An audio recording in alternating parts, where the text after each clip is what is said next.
Hello friends, कैसे हैं आप लोग। गुड इवनिंग सबको। स्वागत है आप सबका लक्ष्य केंद्र पे।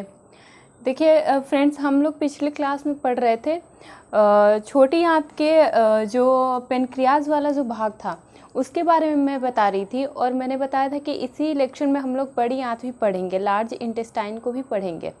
लेकिन किसी कारणवश वीडियो रुक गया था और क्लासेस आधी ही हो पाई, तो उसी क्लास को जहाँ से क्लास छूटा था वहीं से हम लोग कंटिन्यू करते हैं। ठीक है, जिन्हें भी जो पिछला क्लास है वो नहीं मिल पा रहा है वो प्लीज़ चैनल को सब्सक्राइब करेंगे और बेल आइकन प्रेस करेंगे, आपको सारी क्लासेस मिल जाएंगी। ठीक है, देखिए पिछली क्लास में हमने देखा था कि अग्नाशय के 4 प्रकार होते हैं। जहाँ मैंने छोड़ा था वहीं से मैं थोड़ा सा पीछे से शुरू कर रही हूँ, क्योंकि अगर इस लेक्चर में भी पिछले वाले चीज़ों को मैं बताने लगूँ तो बहुत ज़्यादा टाइम लग जाएगा।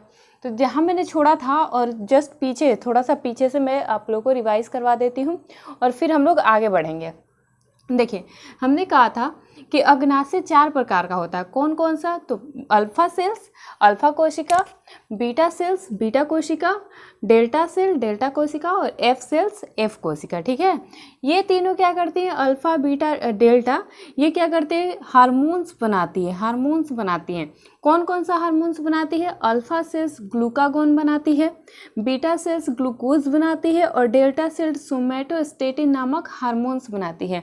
और मैंने अपने पिछले क्लास में समझाया है आप लोगों को कि जो ग्रंथि हार्मोन्स बनाती है उन्हें हम क्या कहते हैं? अंतःस्रावी ग्रंथि, इंडोक्राइन ग्लैंड्स, इंडोक्राइन ग्लैंड्स। और जो चौथा है वो है एप सेल्स। एप सेल्स क्या करती है? अग्नाशय रस बनाती है, हार्मोन्स नहीं बनाती है, ये अग्नाशय रस बनाती है, पेनक्रिएटिक जूस बनाती है। और जो ग्रंथि जूस बनाए या एंजाइम बनाए वो क्या होती है? बहिर्स्रावी ग्रंथि होती है, यानी एक्सोक्राइन ग्लैंड होती है। ठीक है, अब अग्नाशय जो है एक दिन में कितना लीटर जूस बनाता है? 1 लीटर, एक दिन में अग्नाशय कितना लीटर जूस बना देता है? तो 1 लीटर। ठीक है, पीएच कितना होता है अग्नाशय रस का? पेनक्रिएटिक जूस का पीएच कितना होता है? 7.3 से 8.3, यानी कि क्या होता है? बेसिक नेचर का होता है, बेसिक नेचर, क्षारीय होता है। ठीक है, ये क्षारीय प्रकृति का होता है। ठीक है, और ये कितना एंजाइम बनाता है? इस अग्नाशय रस में कितने एंजाइम्स होते हैं? 3 एंजाइम्स होते हैं। अब हम उन तीनों एंजाइम्स के बारे में पढ़ेंगे, और यही एंजाइम्स में मैं जब बता रही थी तभी वीडियो रुक गई थी। तो आइए एंजाइम्स के बारे में जानते हैं। कौन कौन से एंजाइम्स होते हैं पेनक्रिएटिक जूस में?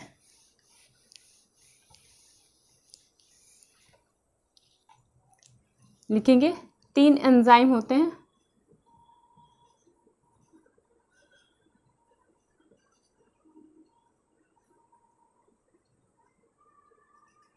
तीन एंजाइम कौन कौन से? देखिए, पहला होता है ट्रिप्सिन,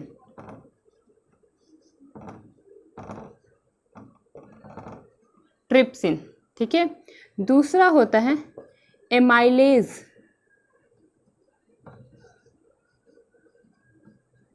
ठीक है, और तीसरा होता है, तीसरा बताइए आप लोग क्या होता है? तीसरा कमेंट कीजिए। लाइपेज। क्या होता है? लाइपेज।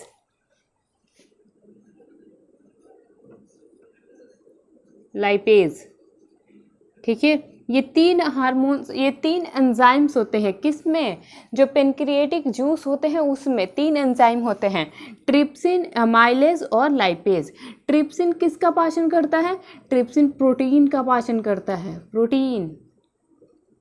प्रोटीन याद कीजिए, मैंने अपने पिछले क्लास में कहा था कि प्रोटीन का 60% पाचन कहाँ होता है? हमारे पेट में। कार्बोहाइड्रेट का 70% पाचन कहाँ होता है? हमारे माउथ में। या और अभी तक लिपिड्स का पाचन नहीं हुआ है, यानी कौन कौन सा भी खाना बचा हुआ है? 30% कार्बोहाइड्रेट पचना बाकी है, और 40% प्रोटीन पचना बाकी है, और 100% अभी लिपिड पचना बाकी है। तो देखिए यहाँ पे प्रोटीन का पाचन हो रहा है। कहाँ पे? किस अंग में? अग्नाशय वाले भाग में। अग्नाशय के एफ सेल्स में 3 एंजाइम बन रहे हैं, और ये 3 एंजाइम किसका पाचन करता है? जो बचे हुए अब तक के भोजन थे, यानी 40% प्रोटीन का पाचन कर देगा, 30% कार्बोहाइड्रेट का पाचन कर देगा और 100% लिपिड्स का पाचन कर देगा। यानी कि यहाँ पे आते आते खाना जो है वो पचे हुए फॉर्म में आ जाएगा। यानी अभी पचा है खाना, अभी अवशोषण नहीं हुआ है, उससे एनर्जी को अवशोषित नहीं किया है सेल्स, यानी खाना अभी किस पोजीशन में आएगा, पचे हुए पोजीशन में।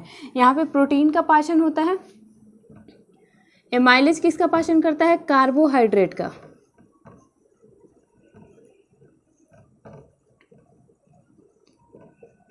प्लीज़ जिन्हें भी मेरी मेहनत पसंद आ रही हो प्लीज़ चैनल को सब्सक्राइब करेंगे, लाइक करेंगे, शेयर करेंगे, कमेंट करेंगे। लाइपेज किसका पाचन करता है, लिपिड्स का। लिपिड्स यानी फैट का। ये कितना पाचन कर रहा है, ट्रिप्सिन कितना पाचन कर रहा है, 40%, अप्रॉक्स 40% जो बचा हुआ है पेट में। 60% का पाचन प्रोटीन का हो रहा था, मैंने बताया है अपने पिछले क्लास में, आप लोग जाके देखेंगे तो आप लोग को पूरा डिटेल में पता चलेगा। एमाइलेज किसका कर रहा है, कार्बोहाइड्रेट का। यानी कितना अभी तक कार्बोहाइड्रेट बचा हुआ है, 30%, यानी 70% हमारे माउथ में कार्बोहाइड्रेट का पाचन हुआ था। लाइपेज कितना कर रहा है, 100%, यानी हम कह सकते हैं कि छोटी आंत के ड्यूडेनम वाले भाग में भोजन जो है वो पच चुका है। यानी मैं क्या बता रही थी कि ये देखिए, ये छोटी आंत है, अगर ये छोटी आंत है तो छोटी आंत से कौन कौन से अंग जुड़े होते हैं, यहाँ पे लीवर जुड़ा होता है, मैं बता चुकी हूँ लीवर के बारे में। लीवर के बारे में हमने अच्छे से चर्चा किया है, ये गोल ब्लैडर, और इधर होता है पेनक्रियाज, और यही इसी पेनक्रियाज में भोजन का पूरा पाचन हो गया।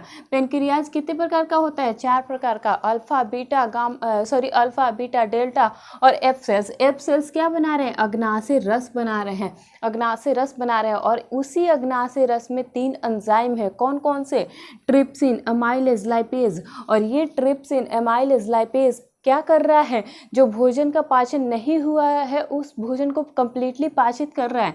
यानी 40% जो प्रोटीन बचा हुआ था उसका पाचन किया, जो 30% कार्बोहाइड्रेट बचे हुआ था उसका पाचन किया, और लाइपेज, लिपिड्स का पाचन किया, जो 100% अब तक बाकी था। यानी हम बोल सकते हैं कि जो लिपिड्स का पाचन होता है वो हमारे माउथ और टमी जो होता है, जो पेट होता है उसमें नहीं होता है, ठीक है। हमारे माउथ में नहीं होता है, हमारे स्टमक में नहीं होता है, ठीक है। यानी कहाँ होता है, छोटी आंत के ड्यूडेनम वाले पार्ट में क्या होता है लाइपेज जो है लिपिड का पाचन करता है, ठीक है। यानी अगर क्वेश्चन आए कि लिपिड्स का पाचन हमारे माउथ में होता है या नहीं होता है, नहीं होता है, पेट में होता है, या फिर ऐसे पूछ सकता है कि लिपिड्स का पाचन कहाँ होता है, तो आप बताएंगे कि पेनक्रियाज या फिर ड्यूडेनम वाले हिस्से से, क्योंकि ड्यूडेनम वाले हिस्से से ही ये तीनों ऑर्गन जुड़े हुए हैं, ड्यूडेनम वाले हिस्से से ही ये तीनों ऑर्गन जुड़े हुए थे, ठीक है। ड्यूडेनम कौन कौन सा पार्ट होता है छोटी आंत का, ड्यूडेनम, ये सब कुछ बता रखा है मैंने, अभी नहीं बताने वाली मैं। ये क्या होता है, जेजुनम, और लास्ट वाला भाग क्या होता है, इलियम, ठीक है। अब देखिए यहाँ पे भोजन का पूरा पाचन हो गया कंप्लीटली, अभी भोजन का पाचन हुआ है, हमारे शरीर को उससे एनर्जी नहीं मिली है। हमारे शरीर अवशोषित कहाँ से करता है एनर्जी, वो आइए देखते हैं। ये तो हुआ कि भोजन का पाचन हो गया, किस हिस्से में हुआ, पेनक्रिएटिक जूस से, ड्यूडेनम वाले भाग में। अब खाना कहाँ आएगा, अब खाना आएगा जेजुनम वाले पार्ट में, ठीक है। लिखिए, जेजुनम वाले पार्ट में खाना आएगा।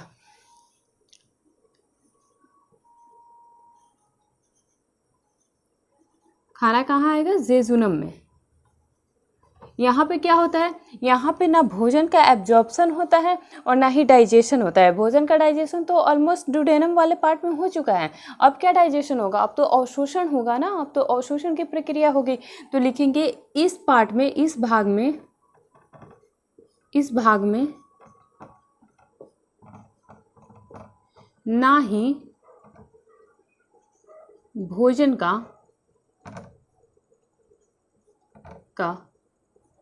पाचन होता है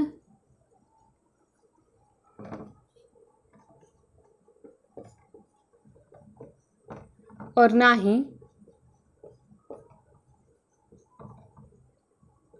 अवशोषण।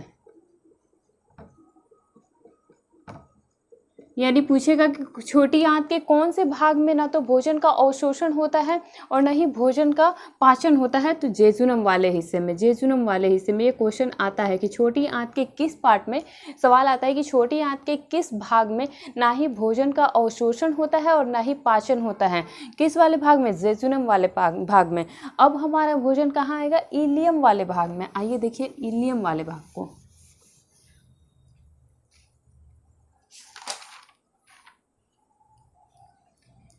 इलियम,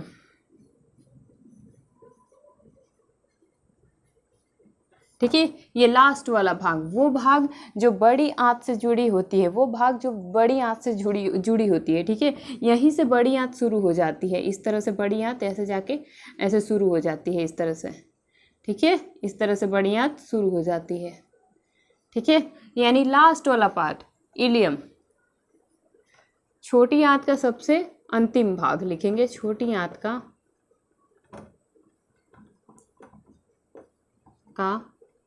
अंतिम भाग, इसी भाग में लिखेंगे, इसी भाग में भोजन का अवशोषण होता है,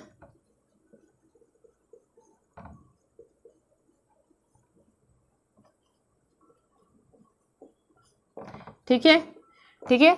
देखिए छोटी आंत के ड्यूडेनम वाले पार्ट में, छोटी आंत के ड्यूडेनम वाले पार्ट में तो भोजन का पाचन हुआ था, वहाँ अवशोषण नहीं होता है। उसके बाद भोजन आता है जेजुनम वाले पार्ट में, जेजुनम वाले पार्ट में ना तो भोजन का पाचन होता है और ना ही अवशोषण होता है। जेजुनम वाले पार्ट में भोजन कुछ देर रुकता है, उसके बाद इलियम वाले पार्ट में आ जाता है। इलियम वाले पार्ट में क्या होता है? भोजन का अवशोषण होता है। इस तरह की संरचना बनी होती है, इसमें इस तरह की संरचना होती है, और इसमें भोजन क्या होता है? संचित होता है, अवशोषित होता है, इस तरह से, ठीक है। और इस संरचना को हम क्या बोलते हैं? इस पूरे संरचना को हम बोलते हैं विलाय, विलाय, ठीक है। क्या बोलते हैं? विलाय, विलाय। यहाँ पे भोजन क्या होता है? रिजर्व होता है, ठीक है, और यहीं से भोजन का अवशोषण होता है। ये क्या है? फूड है, ये सब क्या है? फूड है, ठीक है। और यहाँ इसे क्या कहते हैं? इस पूरे संरचना को हम क्या कहते हैं? विलाय कहते हैं, ठीक है। तो क्वेश्चन आता है कि शरीर के किस भाग में विलाय वाली संरचना होती है? शरीर के किस भाग में विलाय की संरचना होती है? तो क्या बोलेंगे? छोटी आंत के इलियम वाले भाग में, छोटी आंत के इलियम वाले भाग में, ठीक है। चलिए जल्दी से नोट कीजिए आप लोग।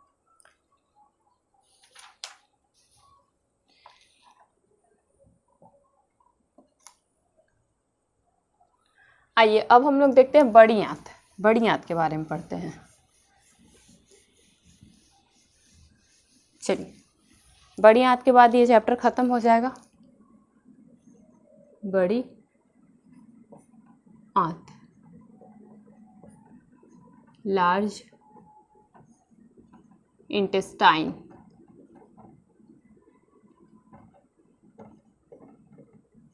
ठीक है, लार्ज इंटेस्टाइन, बड़ी आंत। आइए संरचना देखते हैं। ये देखिए इस तरह से छोटी आंत होती है और छोटी आंत से लगी होती है बड़ी आंत, इस तरह से संरचना होती है बड़ी आंत की। देखिए ये बड़ी आंत, ठीक है, और यहाँ पे आके एनस, ठीक है। इस तरह की संरचना होती है बड़ी आंत की, ठीक है। इसका लेंथ कितना होता है? लेंथ, बड़ी आंत की लंबाई कितनी होती है? बड़ी आंत की लंबाई होती है 1 से 1.5 मीटर, 1 से 1.5 मीटर, ठीक है। चौड़ाई कितनी होती है? व्यास बोलेंगे उसको। व्यास कितना होता है?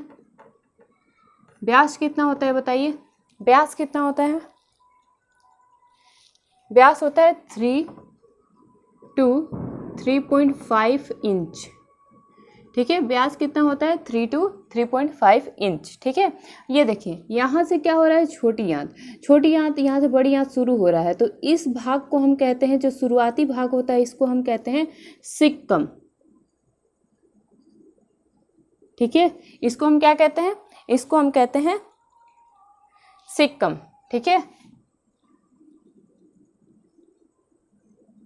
सिक्कम। और यहीं पे होता है अपेंडिस, यहीं पे क्या होता है? अपेंडिस। अपेंडिस का नाम आप लोगों ने सुना होगा, ठीक है, अपेंडिक्स। और ये जो बड़ा भाग होता है, ये बड़ा भाग, इसको हम कहते हैं कोलोन, कोलोन, ठीक है। और इसमें क्या होता है, इस कोलोन वाले भाग में होते हैं इकोलाई बैक्टीरिया। इकोलाई बैक्टीरिया आप लोगों ने सुना होगा, इकोलाई, इकोलाई क्या होते हैं, इकोलाई बैक्टीरिया।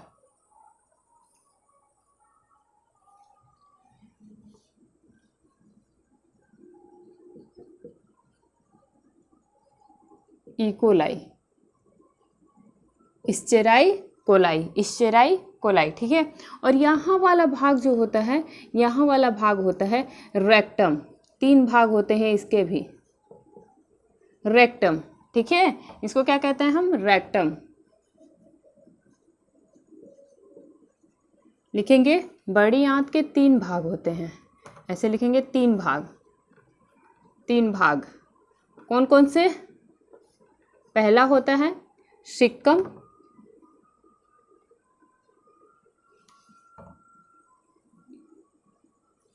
सिक्कम,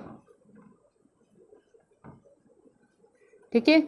दूसरा होता है कोलोन, और तीसरा होता है रेक्टम,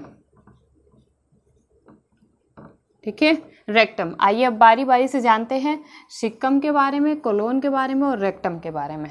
चलिए,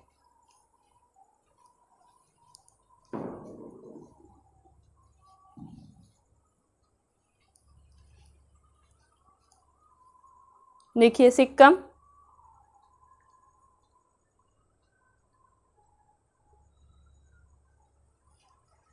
देखिए पहला लिखिए सिक्कम, पहला लिखेंगे सिक्कम। इसमें एक पॉइंट आप याद रखेंगे, एक पॉइंट कि इस भाग में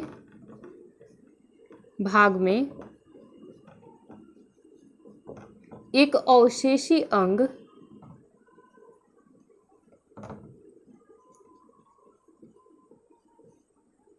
अवशेषी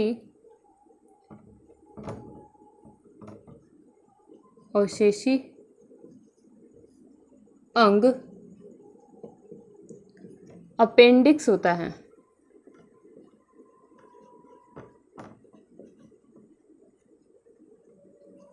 अपेंडिक्स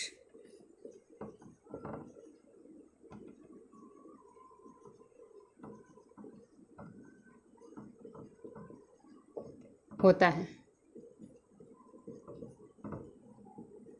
ठीक है, होता है, ठीक है। अवशेषी अंग अपेंडिक्स होता है। इसमें एक ही पॉइंट आप लोगों को याद रखना है कि बड़ी आंत के सिक्कम वाले भाग में ही क्या होता है, अपेंडिक्स होता है। अपेंडिक्स क्या होता है, एक अवशेषी अंग होता है। अब सवाल आता है कि मैम अवशेषी अंग का मतलब क्या है।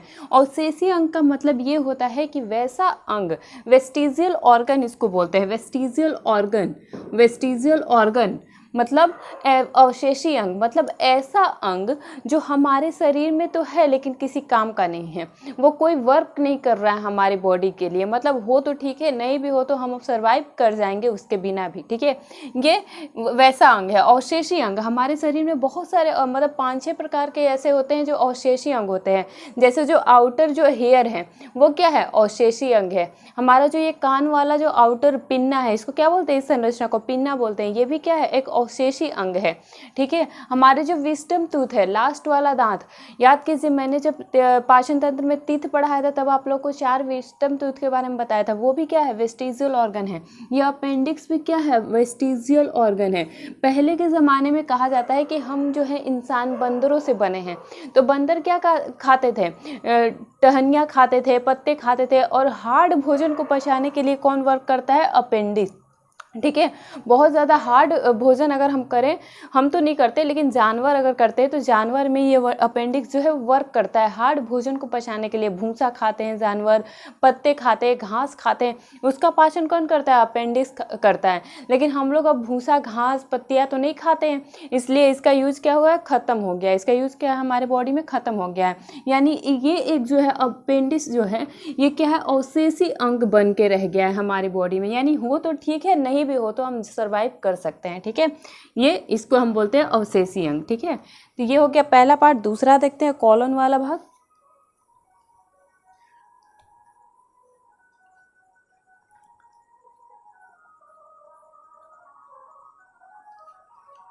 चलिए कोलोन वाले भाग को देखिए। दूसरा कोलोन। ठीक है, ये लिखेंगे बड़ी आंत का सबसे बड़ा भाग, बड़ी आंत का सबसे बड़ा भाग, बड़ा भाग। ठीक है, यहाँ क्या होता है, यहाँ पानी का अवशोषण होता है। कोलोन वाले भाग में क्या होता है, पानी का अवशोषण होता है।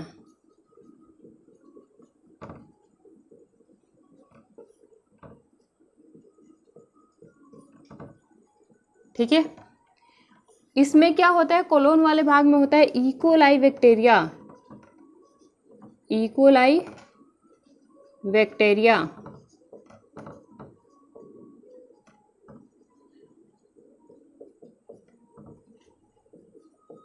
होते हैं। ठीक है, इकोलाई क्या करता है, इकोलाई बैक्टीरिया आखिर करता क्या है, कोलोन वाले भाग में क्या है, इकोलाई बैक्टीरिया। ये इकोलाई बैक्टीरिया करता क्या है, तो देखिए अभी तक हमारा भोजन जो है क्या है, पचे हुए फॉर्म में है, यानी भोजन पच चुका है। ठीक है, तो ये इकोलाई बैक्टीरिया जो है अभी तक भोजन कहाँ आया, कोलोन वाले सेक्शन में। ठीक है, कोलोन में जैसे ही भोजन आता है ये इकोलाई बैक्टीरिया क्या करते हैं, पचे हुए भोजन को मल के रूप में चेंज कर देते हैं, मल के रूप में इसको चेंज कर देते हैं। ठीक है, इकोलाई बैक्टीरिया क्या करते हैं, मल के रूप में भोजन को चेंज कर देते हैं और उसी मल को ये अपना भोजन बनाते हैं। ठीक है, यहाँ से लिखेंगे इकोलाई बैक्टीरिया। इकोलाई बैक्टीरिया के बारे में, ये क्या करते हैं, भोजन को मल के रूप में चेंज करते हैं। इकोलाई बैक्टीरिया भोजन को मल के रूप में बदल देते हैं।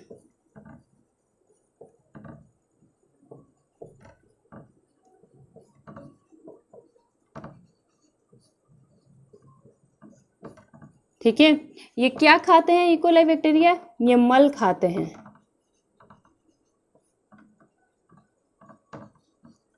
ठीक है, ये मल खाते हैं। ठीक है, यहाँ पे विजिबल है, मैं एक बार देख लूं।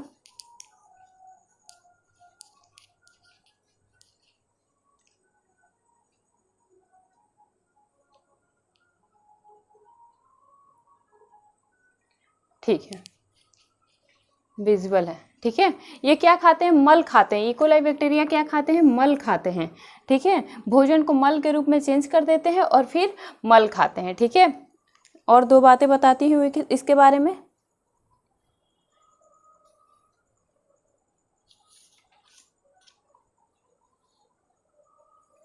चलिए मिटाती हूँ,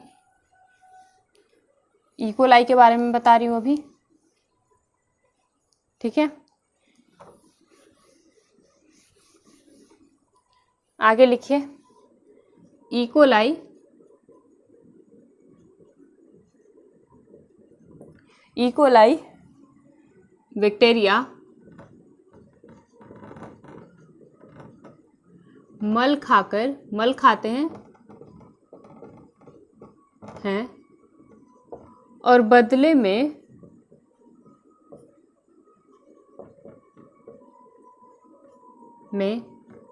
हमें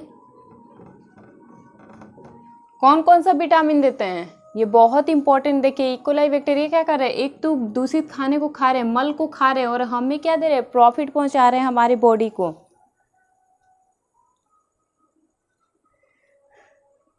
बोलिए, विटामिन B12 और विटामिन K देते हैं, हमें क्या देते हैं, विटामिन B12 और विटामिन K। ठीक है, कौन कौन सा विटामिन दे रहे हैं, विटामिन B12 और विटामिन K। ये किस बेसिस पे काम करते हैं, इकोलाई लिखेंगे, इकोलाई सिम्बायोटिक रिलेशन पे काम करते हैं।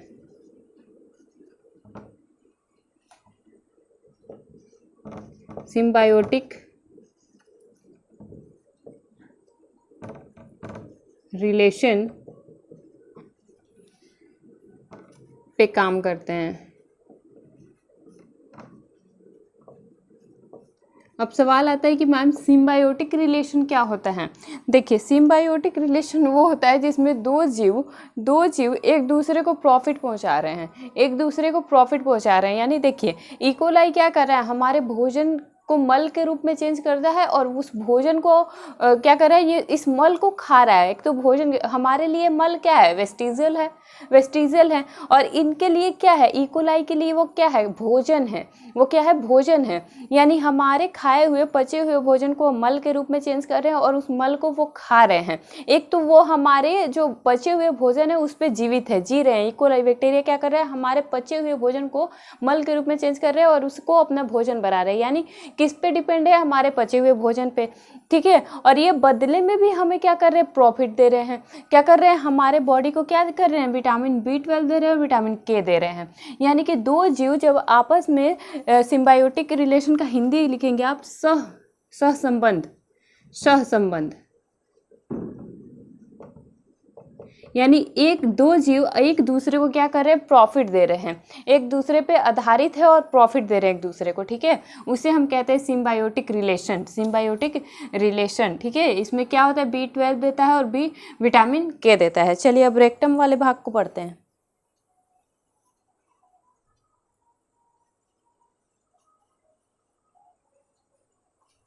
चलिए ये तो हो गई इकोलाई बैक्टीरिया की बात कर ली मैंने, कोलियन की बात कर ली। अब रेक्टम की बात करते हैं। तीसरा पार्ट होता है बड़ी आंत का, रेक्टम, ठीक है। लिखेंगे बड़ी आंत का अंतिम भाग,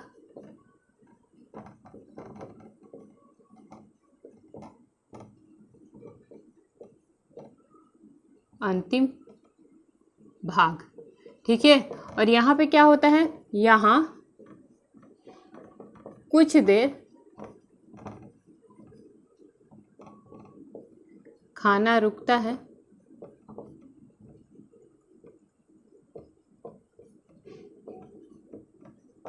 फिर एक्सक्रीट आउट हो जाता है।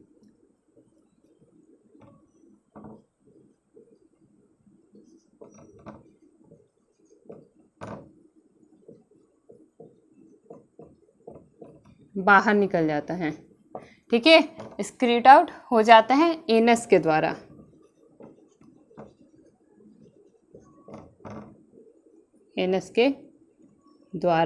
ठीक है। एनस के द्वारा क्या होते हैं, एक्सक्रीट आउट हो जाते हैं, बाहर निकल जाता है भोजन, ठीक है। याद रहेगा। चलिए हमारा ये जो चैप्टर है वो यहाँ पे एंड हो गया, यहाँ पे हमारा चैप्टर ख़त्म हो गया, ठीक है। पाचन तंत्र का जो चैप्टर है बड़ी आंत के एनस वाले भाग पे ख़त्म हो गया। यानी मैंने अपने शुरू क्लास में बताया था कि भोजन जो है वो पचना कहाँ से स्टार्ट हो जाता है, हमारे मुख से ही स्टार्ट हो जाता है। और पाचन तंत्र कहाँ से लेके किस किस अंग तक है, तो मुख से लेके एनस तक है, ठीक है। अब कौन कौन से अंग है ये सारे मैंने अपने क्लास में बता रखा है, बहुत ही डिटेल में सारी क्लासेस ली है। ये हर एग्ज़ाम के लिए इम्पॉर्टेंट है, हर वनडे एग्ज़ाम के लिए इंपॉर्टेंट है। यहाँ से बहुत सारे क्वेश्चन बनते हैं, चाहे वो अभी 7th फेज टीचर आने वाला है, वैकेंसी जो आ चुका है उसके लिए भी काफ़ी इंपॉर्टेंट है।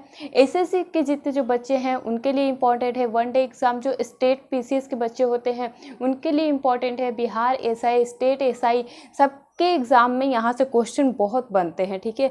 तो आप सब जिन्हें भी मेरी मेहनत पसंद आ रही है वो प्लीज़ मुझसे जुड़ जाएं और चैनल को सब्सक्राइब करें।